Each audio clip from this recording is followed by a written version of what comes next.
This is AuthorTalk, brought to you by Author House, the leading provider of services to help authors publish, promote, and sell their books. AuthorTalk is produced by TogiNet Radio, on the web at toginet.com. This interview is a special segment of AuthorTalk, sponsored by Stratford Publishing. The title of the book, Just Before, the Memory and Sensory Enhancement Guidebook. And the author is Jeff Schoener, and Jeff joins us now on AuthorTalk. Hello, Jeff. Hi, Steve. How are you? Give us an overview of the book and why you wrote it. Well, the book is a memory and sensory enhancement guide, as it says in the title. I work with doctors who work with Parkinson's support and stroke support, and I realized that through exercises, through general aspects of working with some of these people, that their memories they weren't holding on to their memories or retaining things as easily as they might have.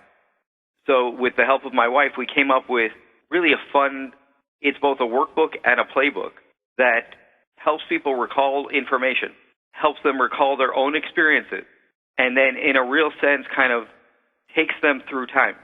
For example, there's a question about, as a very young child, Steve, do you remember your favorite toy?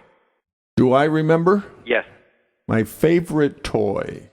Let's see. I can remember playing in the backyard in a sand pile with Army figures and Army stuff because my father was in the military. Very cool. So when so you remember the figures specifically, and do you remember if they had smooth edges or sharp edges? Oh, they had sharp edges. Yeah, they were plastic, and I had trucks and Army soldiers, and I would sit out there and play war, I guess. Well, that's very cool, and a lot of us did.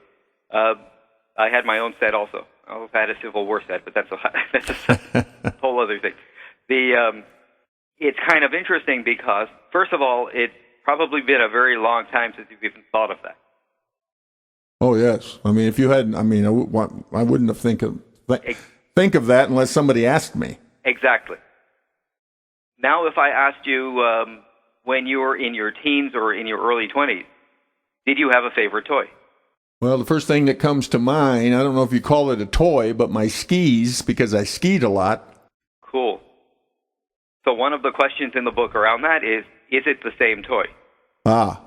So there's an aspect there of growth. Mm-hmm. And development, and all of a sudden,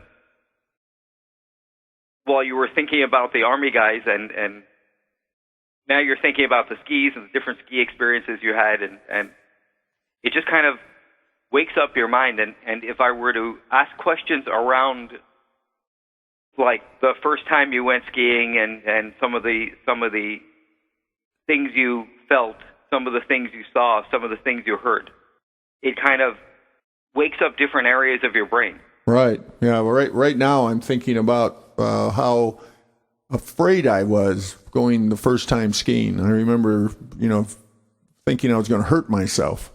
Right. And that's why I put just before, because if you consider the experience just before, the anticipation, a little anxiety, all that other stuff is yet another experience that kind of encircles or widens the experience itself.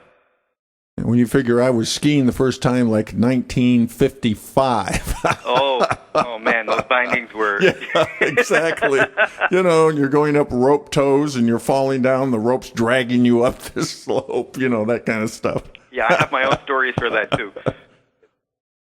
The elements of this book is if I were to take you through like several of those questions, it's kind of interesting because, again, there's things that you don't think about every day. But as you were just telling me about the rope toes and all of that other stuff, it brought it back to life. So that if you were about to share that aspect of your life with somebody else, it's full, it's robust, and it's part of the tapestry of what made Steve, or how Steve became Steve. Well, then you see pictures in your mind. As soon as you started asking me, I saw pictures. Right.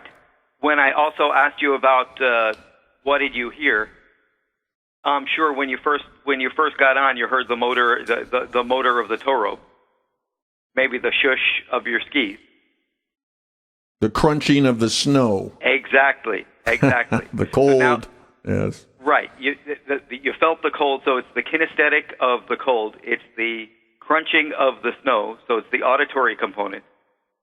Isn't that cool? It is. I mean, you're taking me to places that I haven't thought about these things for a long, long time. And it's interesting the way I'm feeling right now, that there's a little bit of excitement. Exactly. And it's also very interesting because if you were to meet somebody for the first time, I don't know your situation, whether or not you're married or you're looking for somebody, but wouldn't it be nice to be able to realize the depth of a person or a person's experiences really very rapidly? And how do you do that? Well, that was one of the outgrowths of this book.